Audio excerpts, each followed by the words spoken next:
Hi, ഇന്നുണ്ടല്ലോ നല്ല അടിപൊളി പച്ച കൊഞ്ച് കിട്ടിയിട്ടുണ്ട്. അപ്പം നമുക്കതുകൊണ്ട് കൊഞ്ച് ചില്ലി ഉണ്ടാക്കിയാലോ. ഇത് കണ്ടോ, ഒരുപാട് മുഴുത്തൊന്നുമല്ല, എങ്കിലും തീരെ ചെറുതല്ലാത്തതുകൊണ്ട് പൊളിക്കാൻ നല്ല ഈസി ആട്ടോ. ഇത് കണ്ടോ, കുറച്ചേ ഉള്ളൂ കേട്ടോ, 1/2 കിലോയെ നമ്മൾ മേടിച്ചിട്ടുള്ളൂ. നല്ല അടിപൊളി കൊഞ്ചല്ലേ, കണ്ടോ, തൂങ്ങിയാടുന്ന കൊഞ്ച്. ഇനി നമുക്കിത് പൊളിച്ച് ക്ലീൻ ചെയ്തെടുക്കണം. അതിന് വേണ്ടി ഇതേ ഞാൻ ഗ്ലൗസൊക്കെ ഇട്ട് റെഡി ആയിട്ടുണ്ട്. ഇതുപോലെ അങ്ങ് പൊളിച്ചെടുക്കുക, വളരെ ഈസി. കണ്ടോ, ഇതിൻ്റെ മേൽഭാഗത്തെ തൊണ്ടിങ്ങനെ പൊളിച്ചെടുക്കുക. ചെറുതാണേലേ ഭയങ്കര മെനക്കേടുള്ളൂ. ഇത് ഇച്ചിരി വലുതായതുകൊണ്ട് നമുക്ക് ഒരുപാട് മെനക്കേടൊന്നുമില്ല കേട്ടോ. ഇങ്ങനെ പൊളിച്ചെടുത്തിട്ട് പിന്നെ ലാസ്റ്റ് അതിൻ്റെ ആ നാരും കൂടെ കളയുക. ഫോർക്ക് ഉണ്ടെങ്കിൽ ആ നാര് ഈസി ആയിട്ട് കളയാം കേട്ടോ.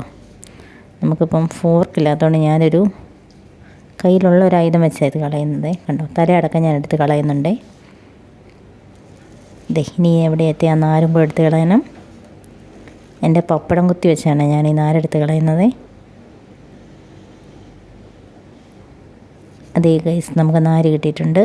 അതും കൂടെ അങ്ങ് വലിച്ചെടുത്ത് കളഞ്ഞാൽ കൊഞ്ച് റെഡി. ഇനി നമുക്ക് അതിൻ്റെ അടുത്തെല്ലാം കുത്തിയൊന്ന് കളഞ്ഞിട്ട് നല്ല ക്ലീനാക്കി വെക്കാം. ഇതുപോലെ നമുക്ക് എല്ലാ കൊഞ്ചിനെയും സുന്ദരന്മാരാക്കി എടുക്കണം. അപ്പം നമുക്ക് കൊഞ്ചുകളൊക്കെ ക്ലീൻ ചെയ്തിട്ട് വന്നാലോ. സ്പൈസി മുളക് പൊടിയാണേ, നമുക്ക് എരിവിനനുസരിച്ചെടുത്താൽ മതി. പിന്നെ കാശ്മീരി നമുക്ക് കുറച്ചധികം എടുക്കാവേ, കളറ് കിട്ടാൻ വേണ്ടിയേ. പിന്നെ മഞ്ഞൾപ്പൊടിയും കുറച്ച് മുന്നോട്ട് നിൽക്കണേ. ആവശ്യത്തിന് ഉപ്പ്,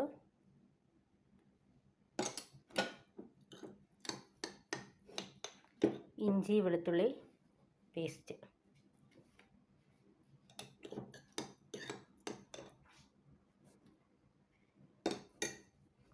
പിന്നെ നമ്മൾ മിക്സ് ചെയ്യുന്നത് കുറച്ച് വെളിച്ചെണ്ണയിലാണേ. നന്നായിട്ട് മിക്സ് ചെയ്തെടുക്കാം. പിന്നെ എരിവിനനുസരിച്ച് കുറച്ച് കുരുമുളക് പൊടിയും കൂടി ഇട്ടിട്ട് കൊടുക്കുന്നുണ്ട്. ഈ വെളുത്തുള്ളി പേസ്റ്റ് അരയ്ക്കുമ്പോൾ അതിലേക്ക് കുറച്ച് കറിവേപ്പിലയും കൂടി ഇട്ടു കേട്ടോ. നന്നായിട്ട് ഉപ്പൊക്കെ ഇട്ട് കഴുകിയ കൊഞ്ചാണേ. ക്ലീൻ ചെയ്തിട്ട് ഞാൻ കുറേ തവണ ഉപ്പൊക്കെ ഇട്ട് കഴുകി. ഇനി നമുക്ക് മസാലയൊക്കെ തേച്ചാലോ. നമ്മൾ റെഡിയാക്കി വെച്ച മസാല നന്നായിട്ട് മിക്സ് ചെയ്തിട്ട് നമുക്ക് കൊഞ്ചിനെ അങ്ങോട്ട് പുരട്ടിയെടുക്കാം. കൊഞ്ച് ചില്ലി ഉണ്ടാക്കാൻ പോവാണ്. ഇതേ, നമുക്ക് ഓരോ കൊഞ്ചിനെയായിട്ട് ഇതുപോലെ എടുത്ത് നല്ല അടിപൊളിയാക്കിയിട്ട് മിക്സ് ചെയ്ത് സുന്ദരന്മാരാക്കാവേ.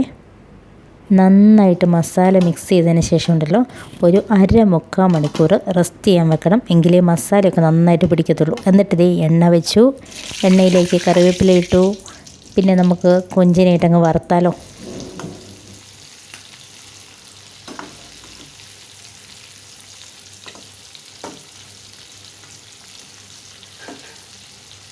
നല്ല ഇടിവെട്ട് കൊഞ്ച് ചില്ലിയാണ് ഈ എണ്ണയിൽ കിടന്ന് പൊളിച്ചുകൊണ്ടിരിക്കുന്നത്.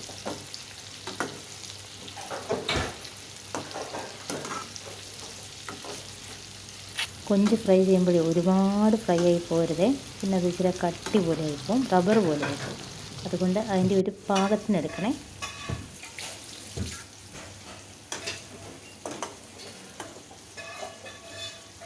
എല്ലാം വറുത്ത് കോരിയിട്ട് ശേഷം നമുക്കുണ്ടല്ലോ, അതിലേക്ക് കുറച്ച് വെളുത്തുള്ളിയും പച്ചമുളകും ഇഞ്ചിയും കൂടെ വറുത്ത് കോരണം. എന്നിട്ട് അതും കൂടെ വറുത്ത് നമ്മുടെ കൊഞ്ച് ചില്ലിയുടെ മേലോട്ടങ്ങ് ഇടണം. കൊഞ്ച് ചില്ലി റെഡി. ഇതിൻ്റെ ഈ മസാലയ്ക്ക് വരെ ഭയങ്കര ടേസ്റ്റാണേ. വേണ്ടോ,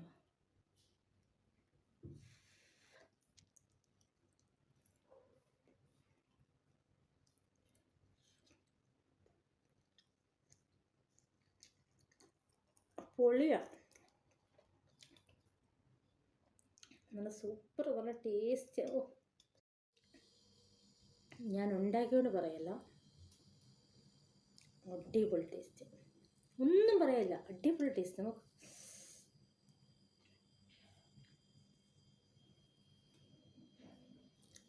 ഓ, നല്ല ഇതിൻ്റെ ഈ ചില്ലിയൊക്കെ ഉണ്ടാവും. ഇത് കണ്ടോ, ഈ ചില്ലിയൊക്കെ ഒരു രക്ഷയില്ല കേട്ടോ, ഒരു രക്ഷ. പ്രോൺസ് കിട്ടുമ്പോൾ ഇതുപോലെ ഒന്ന് ട്രൈ ചെയ്യണേ, അടിപൊളി ടേസ്റ്റ്. പ്രോൺസ് ചില്ലി ട്രൈ ചെയ്യാൻ മറക്കല്ലേ.